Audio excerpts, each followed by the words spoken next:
இப்ப நீ அக்ரகாரத்துக்கு போய் பாரு, அங்க வீட்டுக்கு வீடு டாக்டர் இருப்பான், இன்ஜினியர் இருப்பான், வக்கீல் இருப்பான், பேங்க் ஆபீசர் இருப்பான், IAS படிச்சவன், IPS படிச்சவன் இருப்பான், ஏன் அமெரிக்க மாப்பிள்ள கூட இருப்பான்.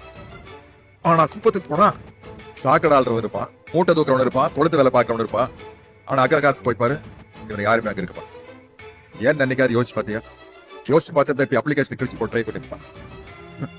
ராஜாவா பிறந்து அடிமையா நமக்கு இருக்கிறான், அடிமையா பிறந்து ராசாவா அப்படின்னு வாயை புழக்கிற அளவுக்கு இந்த உலகத்தையே பார்க்க வச்சவன் இருக்கான். நீ ஊமையா இருக்கிற வரைக்கும் இந்த உலக செவிடாத்தாண்டா இருக்கும். இங்க அழுதாத்தா குழந்தைக்கு கூட பால் கிடைக்கும். 3%க்கு 10% ரிசர்வேஷன் ஒரே நைட்ல கொடுத்துரும். 97%க்கு கொடுக்கறதுக்கு இன்னைக்கு வரைக்கும் நம்மள அலைய விடுறதுதான் நாம செஞ்ச சாதனை. ரிசர்வேஷன் என்னன்னு தெரியுமா உனக்கு? 2000 வருஷமா நம்ம கிட்ட இருந்து திருடந்த திருப்பி வாங்குறதுக்கு பேர் தான் ரிசர்வேஷன். நம்ம பொருளை நம்ம கிட்ட திருப்பி கொடுக்கறதுக்கே அவனை கிட்ட போய் கெஞ்ச வேண்டியதா இருக்குது. நியாயப்படி பார்த்தா அவனுங்களே கொடுக்கிற அளவுக்கு 4 அப்பாப்பி இருக்கு. நம்மளை படிக்க கூடாதுன்னு சொல்றான், கருவறைக்குள்ள போக கூடாதுன்னு சொல்றான், பிற்படுத்தப்பட்டவன் சொல்றான், தாழ்த்தப்பட்டவன் சொல்றான். இதையெல்லாம் கேட்டுக்கிட்டு நம்ம ஏன் மூடிட்டு இருக்க தெரியுமா?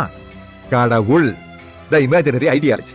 இதை ஸ்ட்ரெயிட்டா நம்ம மூஞ்சிக்கு நேரா சொன்னா நெஞ்சு மேல எட்டி விரிக்கும் இல்ல, அதுக்காக சப்போர்ட் கடவுளுக்கு. அதனாலதான் கடவுளை பெரியார் மறுக்கிறாரு. மற்றபடி பெரியாருக்கு கடவுளுக்கு முன்ன வாய்க்காம இருப்பாங்களா, உடுக்கல் வாங்கல் பிரச்சனையா, மாமா மச்சா பஞ்சாயத்தா, இது தெரியாம சில பேரு பெரியார் எதுக்குறாங்கப்பா. அதுவும் அவரு கைத்தடியை பிடிச்சே மேல வந்துட்டு கைத்தடியில அடி வாங்குறவன் எடுத்தா பரவாயில்ல.